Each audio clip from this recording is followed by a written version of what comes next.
নমস্কার বন্ধুরা, আমার জগা খিচুড়িতে তোমাদের সবাইকে স্বাগত জানাই। বন্ধুরা, আজ আমি তোমাদের সঙ্গে কাতলা মাছের একটি রেসিপি শেয়ার করব। শীত তো প্রায় যেতেই বসেছে বন্ধুরা, আর গরম এলোই বলে বাড়িতে কাতলা মাছ আনা হয়েছিল। তো গরমের শুরুতে ভাবলাম যে তোমাদের সঙ্গে কেননা আমি কাতলা মাছটা দিয়ে দই কাতলার রেসিপি শেয়ার করি। আর যেমন ভাবা তেমন কাজ। তাহলে চলো আমি কিভাবে দই কাতলা বানাই সেটা দেখে নাও।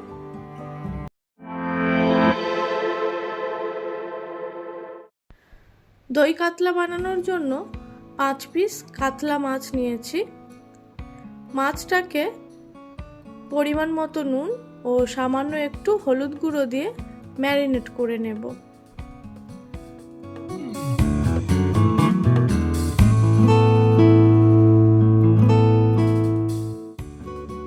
মাছটা নুন হলুদ দিয়ে ম্যারিনেট করা হয়ে গেছে, সরিয়ে রাখবো। একটা মিক্সিং জারের মধ্যে একটা বড় সাইজের পেঁয়াজ ও কয়েকটা কাঁচা লঙ্কা নিয়ে নিয়েছি। এগুলোর একটা মিহি পেস্ট বানিয়ে নেব। আর একটা বাটির মধ্যে 1 টেবিল চামচ পোস্ত ও 1 টেবিল চামচ ভাঙা কাজু বাদাম নিয়েছি। এটারও একটা পেস্ট বানিয়ে রাখবো। এবার চলো রান্নাটা শুরু করা যাক। দেখো, কড়াই চাপিয়ে দিয়েছি। কড়াইয়ের মধ্যে 4 থেকে 5 টেবিল চামচ সাদা তেল দিয়ে দেব। যেহেতু দই কাতলা করব, তাই আমি রান্নাটা সাদা তেলেই করব।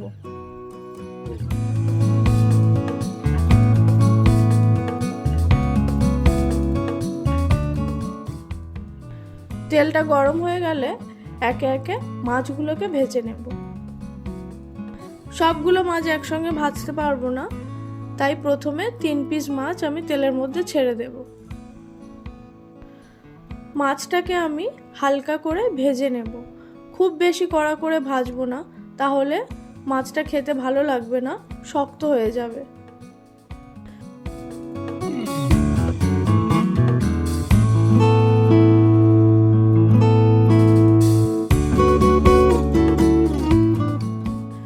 মাছটাকে হালকা করে ভেজে নিয়েছি, উঠিয়ে নেব।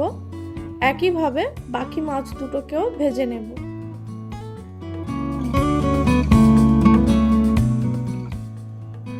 তো বন্ধুরা, এই মাছ দুটো ভাজা হয়ে গেল, উঠিয়ে নেব। এবার ওই বাকি তেলটার মধ্যে আরো 1 থেকে 1.5 টেবিল চামচ সাদা তেল অ্যাড করে নেব। তেলটা দেওয়ার পর একটা শুকনো লঙ্কা, কয়েকটা গোটা গরম মশলা ও একটা তেজপাতা ফোড়নে দেব। গোটা মশলাগুলোর থেকে গন্ধ ছাড়লে পেস্ট করে রাখা পেঁয়াজ ও কাঁচা লঙ্কাটা দিয়ে দেব। এখন পেঁয়াজ আর কাঁচা লঙ্কার পেস্টটাকে বেশ ভালোভাবে নাড়িয়ে চাড়িয়ে নেব।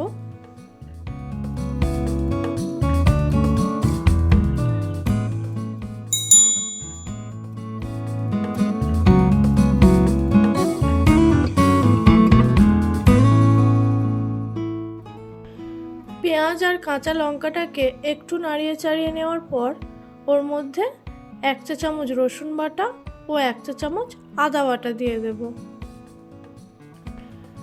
এবার এই পেঁয়াজ আদা রসুনটাকে বেশ ভালো করে একটু কষিয়ে নিতে হবে, যাতে আদা রসুনের কাঁচা গন্ধটা চলে যায়।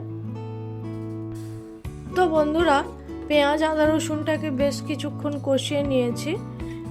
মশলাটা তলায়ও একটু লাগছিল, তাই ওর মধ্যে সামান্য জলও অ্যাড করে দিলাম।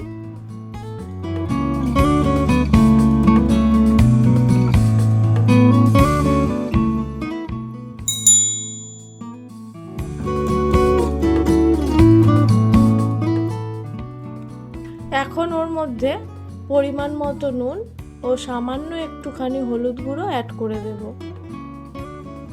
বন্ধুরা, তোমরা চাইলে কিন্তু হলুদ গুঁড়োটাকে স্কিপ করতে পারো। আমি সামান্য একটু দিলাম, কারণ একদম সাদা সাদাটা আবার আমার ভালো লাগে না। তোমরা চাইলে স্কিপ করতে পারো। নুন আর হলুদটা দেওয়ার পরেও একটু নাড়িয়ে চাড়িয়ে নেব। এবার ওর মধ্যে পেস্ট করে রাখা কাজু বাদাম ও পোস্তটা দিয়ে দেব।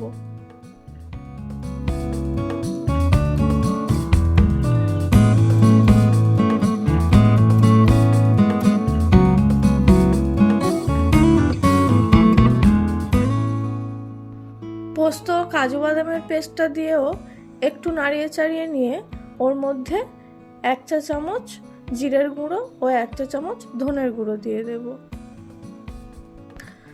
জিরে ও ধনের গুঁড়োটা দেওয়ার পরেও আরও একটু নাড়াচাড়া করে নেব।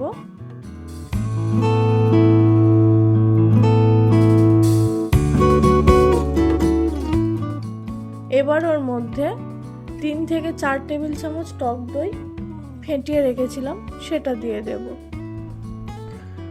বন্ধুরা, তোমরা হয়তো দেখলে যে আমি সমস্ত মশলাগুলোকে কিন্তু একসঙ্গে দিইনি, একের পর এক মশলাগুলোকে দিচ্ছি ও তার সাথে সাথে কিন্তু মশলাটাকে নাড়াতে থাকছি। যেহেতু সবগুলো মশলাই পেস্ট করা, তো মশলাটা খুব তাড়াতাড়ি তলায় লাগার সম্ভাবনা থাকছে, সেই জন্য আমি একসঙ্গে মশলাগুলো না দিয়ে একের পর এক দিতে থাকছি ও নাড়াতে থাকছি। যাই হোক, টক দইটা দেওয়ার পরে সমস্ত মশলাটাকে বেশ কিছুক্ষণ কষাতে হবে, যতক্ষণ না মশলাটা তেল ছেড়ে দিচ্ছে।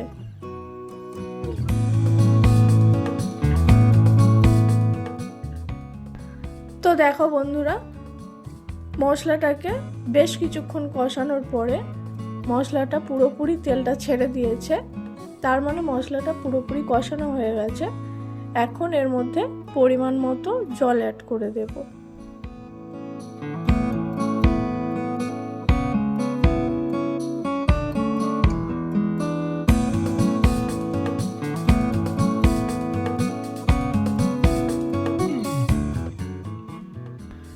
জলটা দেওয়ার পর একটু ফুটে গেলে ওর মধ্যে ভেজে রাখা মাছগুলোকে অ্যাড করব, আর তার সাথে দিয়ে দেব 1 চা চামচ চিনি। যেহেতু দই কাতলা, তো চিনিটা অ্যাড করলে টক মিষ্টির ব্যালেন্সটা কিন্তু খুব ভালো হবে। মাছটা দেওয়ার পর ঢাকা দিয়ে গ্যাসের ফ্লেমটা লো করে মিনিট 5 মতো এটাকে রান্না হতে দেব। 5 মিনিট পর ঢাকনাটা খুললাম। বন্ধুরা, তোমরা দেখতেই পাচ্ছ দই কাতলা প্রায় হয়ে এসছে।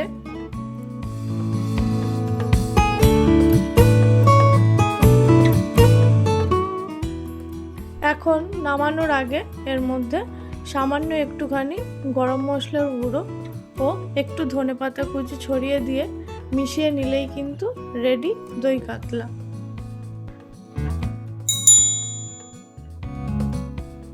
তাহলে চলো এবার এটাকে একটা পাত্রে উঠিয়ে নিই। তো বন্ধুরা, তোমরা দেখতেই পেলে আমি কিভাবে দই কাতলা বানালাম। তোমরাও কিন্তু বাড়িতে একবার এইভাবে ট্রাই করো, অবশ্যই ভালো হবে। আর হ্যাঁ, মশলাটাকে অবশ্যই একটু সময় নিয়ে কষাতে হবে, তাহলেই কিন্তু দই কাতলা একদম ফাটাফাটি হবে। তো চলো, আমার আজকে দই কাতলার রেসিপি তোমাদের কেমন লাগলো অবশ্যই কমেন্ট করে জানিও।